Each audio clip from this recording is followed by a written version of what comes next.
শান্তিপূর্ণ কর্মসূচিতে যে অতর্কিত নগ্ন হামলা চালিয়েছে তাদেরকে আমরা নিন্দা ও প্রতিবাদ জানাই। এই ক্যাম্পাসে তারা বহিরাগত নিয়ে সন্ত্রাসী কর্মকাণ্ড পরিচালনার লক্ষ্যে এই ক্যাম্পাসে তারা প্রবেশ করেছে।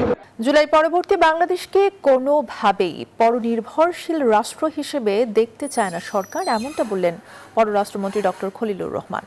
রাজধানীর ফরেন সার্ভিস একাডেমিতে জুলাই গণঅভ্যুত্থান দিবসের অনুষ্ঠানে পররাষ্ট্রমন্ত্রী আরও বলেন, আত্মমর্যাদা এবং জাতীয় স্বার্থকে প্রাধান্য দিয়ে বিশ্ব সম্প্রদায়ের সাথে সম্পর্ক গড়ে তোলাই দেশের পররাষ্ট্রনীতির মূল লক্ষ্য।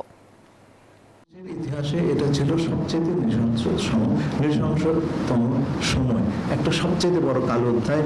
জুলাইয়ের শহীদ বৃন্দ, জুলাইয়ে যারা আহত হয়েছেন, তারা আমাদেরকে যে ঐতিহাসিক দায়িত্বটা দিয়ে গেছেন সেটা পালন করার মতন সক্ষমতা আমাদের আছে। এটা আমাদের হাতে একটা বড় ধরনের দায়িত্বভার এই শহীদরা দিয়ে গেছেন।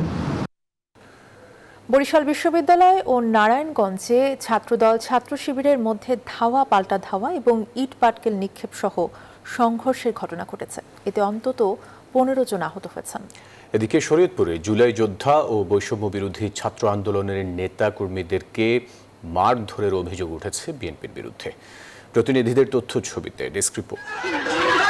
নারায়ণগঞ্জের সরকারি তোলারাম কলেজে জুলাই গণ অভ্যুত্থান দিবসের অনুষ্ঠানে ছাত্র শিবিরের নেতাদের বক্তব্য দেয়াকে কেন্দ্র করে ছাত্রদল ও শিবিরের মধ্যে তর্কাতর্কি শুরু হয়। এক পর্যায়ে যা রূপ নেয় সংঘর্ষে, পরে পাইপ, রড, লাঠির সোঁটা নিয়ে দফায় দফায় সংঘর্ষে উভয় পক্ষের অন্তত 10 জন আহত হন।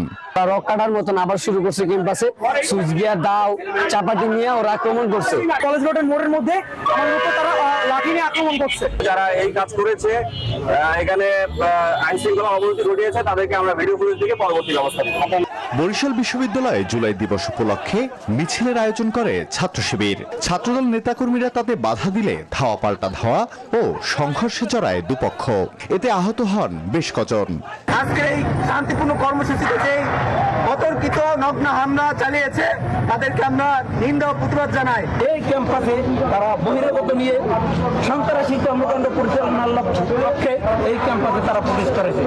শরীয়তপুরে জুলাই যোদ্ধা ও বৈষম্য বিরোধী ছাত্র আন্দোলনের নেতাকর্মীদের মারধরের অভিযোগ উঠেছে বিএনপির বিরুদ্ধে। ভুক্তভোগীদের দাবি, প্রশাসনের উপস্থিতিতেই তাদের মারধর করে অনুষ্ঠান থেকে বের করে দেয়া হয়।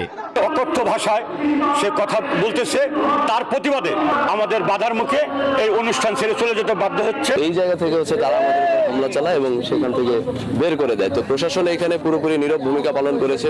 বিষয়টি খতিয়ে দেখে ব্যবস্থা নেওয়ার আশ্বাস দিয়েছে শরীয়তপুর জেলা প্রশাসন। Desk report, news 24।